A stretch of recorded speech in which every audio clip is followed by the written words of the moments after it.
Let's talk about the most recent episode of The Walking Dead. And the second half of this season just keeps getting better and better. I'm really happy we started the episode with Carol. We haven't had a lot of focus on her lately, and I've really missed her character. And I'm alright with her and Tobin having a romance. I think a lot of people were hoping for Carol and Daryl, but then they ended up doing the Daryl and Beth thing, and it got all twisted and weird, so I don't think Carol and Daryl is probably ever going to happen at this point. So giving Carol some other romantic interest, while isn't necessary, is still okay in my book. We're seeing with Carol what I mentioned in the first half of this season. Carol thinking about things that she's done to survive, and it's weighing on her. Her journal kill count makes that very clear.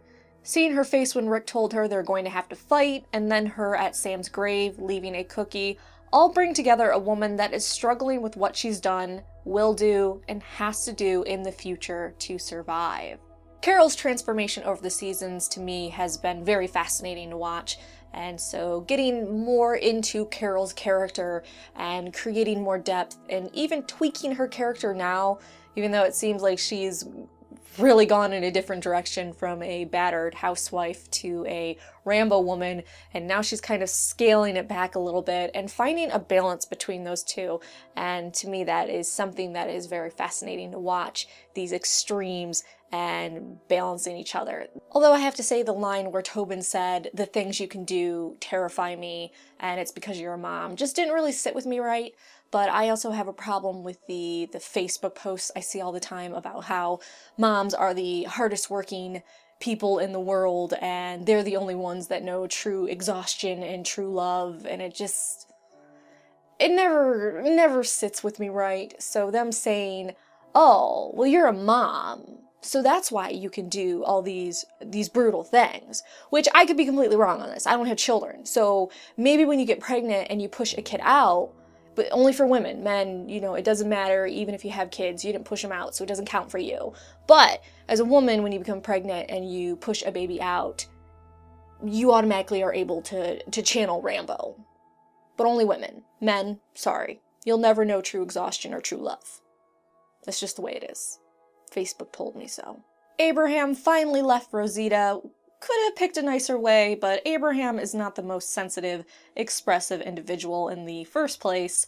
But that line he said about believing she was the last woman on Earth and then realizing that she isn't, brutal. And then Eugene adding levity to the situation by being his normal creeper self and just standing there. I swear the actor that plays Eugene, even in a few seconds of screen time or dialogue, always manages to bring something to the scene and make it a little bit more special. And to me, I always have a lot of fun anytime Eugene is in any scene, in any episode, no matter how briefly, because of what just the humor usually that he ends up bringing to a very dark show in general. And then you just have this guy where this horrible thing just happened, this guy just said a terrible thing to Rosita, and Eugene is still able to make us laugh, and that's special. Because he likes to watch. Oh, I should have wore that shirt, the I like to watch shirt. Damn it. And then the bulk of this episode was them dealing with the saviors. And I really enjoyed Rick's speech to the community about why they had to go after the saviors and how much it echoed the governor and what he said to people before they went and attacked Rick's group. We kill them all. Showing Tara's discomfort as she was there for that governor's speech was fantastic.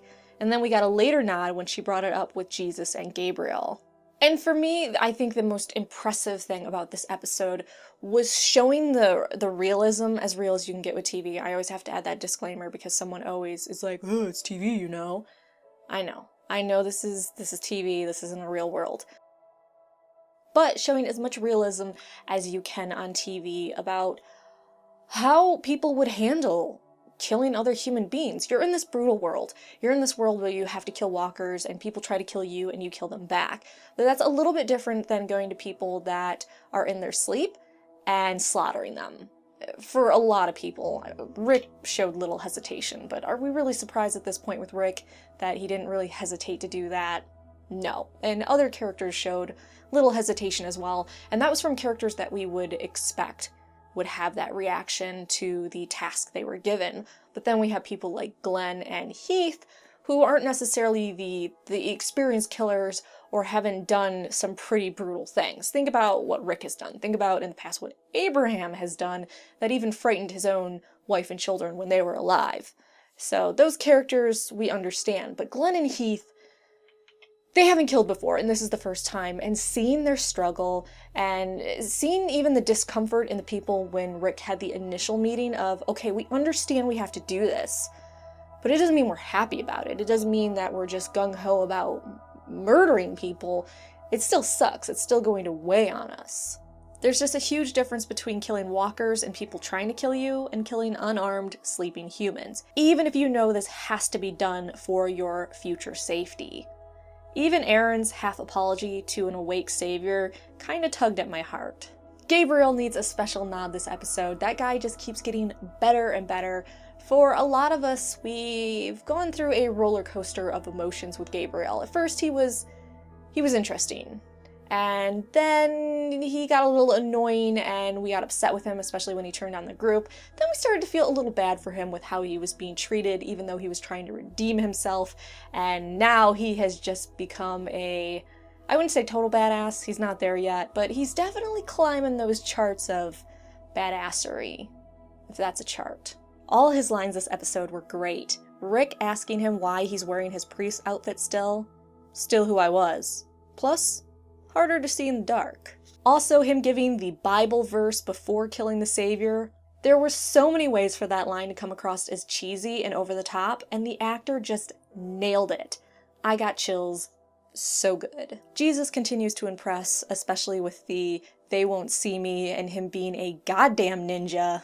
I rarely get the funny tingles from badass characters, but he definitely gave me the funny tingles this episode. Then we end with Carol and Maggie are taken hostage because Carol wouldn't let Maggie go to help. I think Carol and Maggie are safe, but I've been wrong before. They'll most likely get out of this. Alright, end thoughts where I say things and I get yelled at for them. Let's go. I don't think Negan is dead, personally.